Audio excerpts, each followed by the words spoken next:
সুপ্রিয় দর্শক, অর্থ প্রবাহ পত্রিকার প্রিন্টিং, অনলাইন, ফেসবুক এবং ইউটিউব চ্যানেলে আপনাদেরকে স্বাগতম। প্রিয় দর্শক, আমাদের আজকের পর্বে আমাদের সাথে প্রধান আলোচক হিসাবে আমাদের সাথে রয়েছেন বাংলাদেশে এনজিও মাধ্যমে ক্ষুদ্র ঋণ কার্যক্রম পরিচালনা এবং আর্থসামাজিক উন্নয়নে কিংবদন্তি এবং বুরু বাংলাদেশের এক্সিকিউটিভ ডিরেক্টর জনাব জাকির হোসেন। আপনাকে স্বাগতম আমাদের আজকের আলোচনা পর্বে আমাদের সাথে যুক্ত হওয়ার জন্য। বাংলাদেশের মানুষ অন্তর্বর্তীকালীন সরকারের প্রধান উপদেষ্টা ডক্টর মোহাম্মদ ইউনূসের নেতৃত্বে নতুন উন্নয়ন অগ্রযাত্রা দেখতে চায়। আপনার অভিমত কি? অ্যাকচুয়ালি নতুন সরকার গঠিত হওয়ার পর অনেকেরই অনেক আশা, কিন্তু সরকারের জন্য কিন্তু অনেক বড় চ্যালেঞ্জ, কারণ এই মুহূর্তে তারা দায়িত্ব নিয়েছে এবং অনেক জায়গাতেই টালমাটাল অবস্থা। অনেক জায়গায় যারা গুরুত্বপূর্ণ পদে আসীন ছিল অনেকে পদত্যাগ করেছে, অনেককে খুঁজে পাওয়া যাচ্ছে না, অনেকে আবার কর্মবিরতিতে চলে গেছে। যে কারণে এই সরকারের জন্য বড় চ্যালেঞ্জ হচ্ছে শৃঙ্খলা ফিরিয়ে আনা। প্রথম, দেশের আইন শৃঙ্খলা নিয়ন্ত্রণে আনা, এটা হচ্ছে প্রথম চ্যালেঞ্জ। দ্বিতীয়ত, আর্থিক খাতটাকে যে অবস্থায় ছিল সেই অবস্থা থেকে একদম একটা শৃঙ্খলিত অবস্থায় নিয়ে আসতে হলে যেমন সময় লাগবে, লোক বল লাগবে, সেরকম 16 বছর ধরে তো একইভাবে সরকার পরিচালিত হয়েছে। সরকার, জুডিশিয়ারি, তারপরে পুলিশ বাহিনী, অন্য অন্য বাহিনী, তারা সবই ছিল একচেটিয়া বা এক পক্ষের লোক।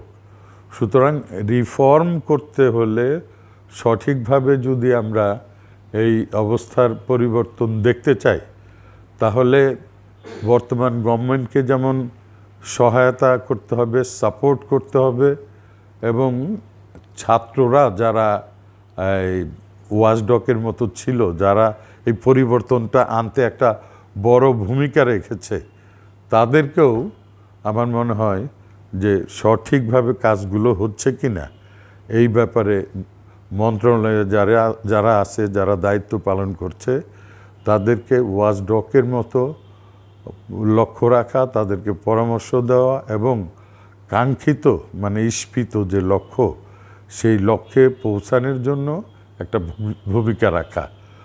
তবে আমি যেটা মনে করি যে এই ধরনের একটা গভর্নমেন্টের জন্য লম্বা সময় ব্যয় করার কিন্তু সুযোগ নাই। বাইরে সব রাজনৈতিক দলগুলো কিন্তু তারা অপেক্ষা করছে, তারা নির্বাচন চায়, নতুন নির্বাচনের মাধ্যমে নতুন সরকার গঠন করতে চায়। কিন্তু রিফরমেশনগুলো যদি না হয়, মিনিমাম রিফরমেশন যদি না হয়, তাহলে কিন্তু আরেকটা নির্বাচনে যাওয়া সম্ভব হবে না। এই জন্য আমি মনে করি যে আপনার বিচার ব্যবস্থা, আইন শৃঙ্খলা পরিস্থিতি, আর্থিক খাতে যে এই কী বলে এটাকে একটা সামঞ্জস্য, আর্থিক খাত পুনর্গঠন করা এবং এই আইন শৃঙ্খলার পাশাপাশি আপনার প্রশাসন ব্যবস্থা, জুডিশিয়ারি, এগুলির যদি মোটামুটি একটা ব্যবস্থা করা যায়, তাহলে নতুন নির্বাচন কমিশন গঠন করে তাদের দায়িত্বে একটা নতুন নির্বাচন হলে ক্ষমতা হস্তান্তর করার, গণমানুষ যাতে ভোট দিতে পারে, সাধারণ মানুষ যাতে ভোট দিতে পারে, সেইটা ইনশিওর করার দরকার হবে। তবে ওটা করার আগে রাষ্ট্র ব্যবস্থার যেই সমস্ত জিনিসগুলো পরিবর্তন করা দরকার, পুনর্গঠন করা দরকার, সেটা যদি না করা হয়, তাহলে কিন্তু নতুন নির্বাচনে যাওয়াও ঠিক হবে না। যারা যাবে বা বিজিত হবে তারাও লক্ষিত বা ইস্পিত লক্ষ্য অর্জন করতে পারবে না। এটাই হচ্ছে আমার মতামত। এবং আপনার যখন সরকার থাকে না, সরকার পরিবর্তিত হয়, সরকারের লোকজন দ্বিধা বা শঙ্কায় থাকে, সেই সময় সুযোগ সন্ধানীরা সাধারণত সুযোগ নেওয়ার চেষ্টা করে। এছাড়া অনেকে আছে পলিটিক্যাল ফায়দা নেওয়ার চেষ্টা করে।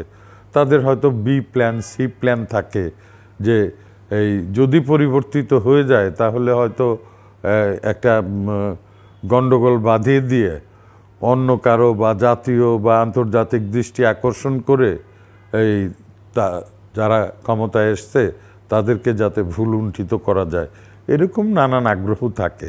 এবার যেটা আমরা দেখলাম যে আক্রমণ যেটা হয়েছে কিছুটা, সেগুলি কিন্তু মিডিয়াতে আসে নাই। মিডিয়াতে আসতে আগে যেগুলি আক্রমণ হয়েছে সেই সব বিষয়গুলো আশেপাশের দেশের মিডিয়াতে প্রচার করার চেষ্টা করা হয়েছে, যেগুলি মিথ্যা। এবং থাকে সেনাবাহিনী যদি ঐক্যবদ্ধ থাকে, সরকারগুলো আস্তে আস্তে কন্ট্রোলটা ফিরিয়ে নেয়, সাধারণ ক্ষমা ঘোষণা করে আইন শৃঙ্খলার পরিস্থিতির সাথে যারা জড়িত ছিল, যারা ওয়ার্ডার মেনে ভুল করে কিছু কাজ করে ফেলেছে, তাদেরকে শাস্তি দিয়ে অন্যদের দিয়ে যদি কাজগুলো ঠিক মতো করানো যায়, তাহলে আমার মনে হয় যে এই ষড়যন্ত্র, তারপরে অন্য অন্য যেই সকল চক্রান্ত, এগুলি আমাদের জন্য কোনো সমস্যা হবে না। বরং বর্তমান সরকার স্মুথলি দেশ চালাতে পারবে এবং আমাদের যে মানে আসল লক্ষ্য গণতন্ত্রের পথে যাওয়া, নির্বাচনই তো শুধু গণতন্ত্র না, মানুষের অ্যাটিটিউড পরিবর্তন করা, মানুষের অধিকারকে সমুন্নত করা, মানুষের জুডিশিয়ারি মানুষের পক্ষে থাকবে, যারা নিগৃহীত তাদের পক্ষে থাকবে, সেরকম পজিশনে নিয়ে যেতে পারলে প্রকৃত গণতন্ত্র প্রতিষ্ঠিত হবে এবং মানুষ তার নিজের কথা বলতে পারবে এবং তার ইচ্ছে মতো ভোট যদি দিতে পারে, তাহলে বুঝতে হবে যে গণতান্ত্রিক প্রক্রিয়ার দিকে আমরা যাচ্ছি। বললাম যে আমাদের ছেলেরা যেটা করেছে, তারা বৈপ্লবিক পরিবর্তন করেছে এবং তাদের দায়িত্ব এখানেই শেষ না। তাদের ওয়াচডগের মতো প্রত্যেকটা পরিবর্তন তাদের লক্ষ্য করতে হবে, খেয়াল করতে হবে। প্রত্যেকটা বিষয়ে তারা ইনভলভ থাকবে, উদ্যোগী থাকবে এবং সিনিয়ররা যাতে বাংলাদেশের কল্যাণে ওই কাজগুলো করে, বাংলাদেশের মঙ্গলের জন্য ওই কাজগুলো করে, সেইখানে তাদের অনবদ্য ভূমিকা রাখতে হবে। এবং আমরা আশা করি ছাত্রদের সেই ভূমিকা রাখার ক্ষেত্রেও যদি আমাদের সহযোগিতা করতে হয়, আমরা করতে চাই। ৭১-এর মুক্তিযুদ্ধের চেতনায় অগ্রসর হোক ২৪-এর ছাত্র জনতার বিজয়। আপনার অভিমত কি? আমি বলতে চাই যে দেশটা আমাদের ৭১-এ স্বাধীন হয়েছিল, আমরাও সেই স্বাধীনতা যুদ্ধে অংশগ্রহণ করেছিলাম। বঙ্গবন্ধু শেখ মুজিবুর রহমানের আহ্বানে সাড়া দিয়ে সারা জাতি মুক্তিযুদ্ধে অংশগ্রহণ করেছিল এবং মুক্তিযুদ্ধে আমরা স্বাধীন হয়েছিলাম ৯ মাসের যুদ্ধে। ওখানে চেতনা ছিল একই চেতনা, গণমানুষের অধিকার প্রতিষ্ঠিত করা, আত্মনিয়ন্ত্রণের অধিকার প্রতিষ্ঠিত করা, মানুষ যাতে কথা বলতে পারে, মানুষ যাতে কাজ পায়, মানুষের ছেলেমেয়েরা যাতে লেখাপড়া শিখতে পারে, লেখাপড়া শিখে যারা তাদের দায়িত্ব অনুযায়ী, যোগ্যতা অনুযায়ী কাজ পায়, ওটাই ছিল মুক্তিযুদ্ধের চেতনা। চেতনার কোনো পরিবর্তন হয় নাই, ওইটাই চেতনা। এটাকে অন্যরা বিভাজন করার চেষ্টা করেছে, প্রশ্নবদ্ধ করার চেষ্টা করেছে। এখনকার যে জয়লাভ বলতেছেন বা বলতেছেন, এখনো ওই একই চেতনা আছে, ওই চেতনাই আমরা ধারণ করি, ওই চেতনা নাই চান।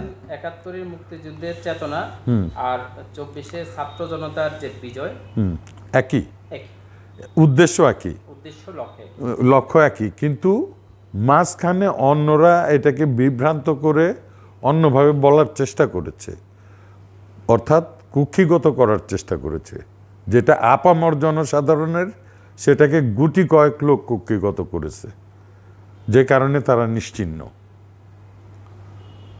এটা যদি সবাই অধিকার থাকতো, সবাই মেনে নিত, সবার যদি এই শিক্ষা, চাকরি করার এবং সামগ্রিক অধিকার থাকতো, তাহলে কারো মনে এই প্রশ্ন উঠতো না। বাংলাদেশের প্রতিটা মানুষ চায় যে এটা স্বাধীন দেশ হিসেবে থাক। এখানে কেউ রাজাকার হতে চায় না, কেউ পাকিস্তানে ফিরে যেতে চায় না, কেউ আপনার দেশদ্রোহী না। একটা শান্তি, সমৃদ্ধি, উন্নয়নের পথে সবাই চায়, একই জিনিস চায়। এবং শুধুমাত্র আপনাকে অন্য পক্ষে ঠেলে দেওয়ার জন্য ওই সব কথা বলা হয়েছে যে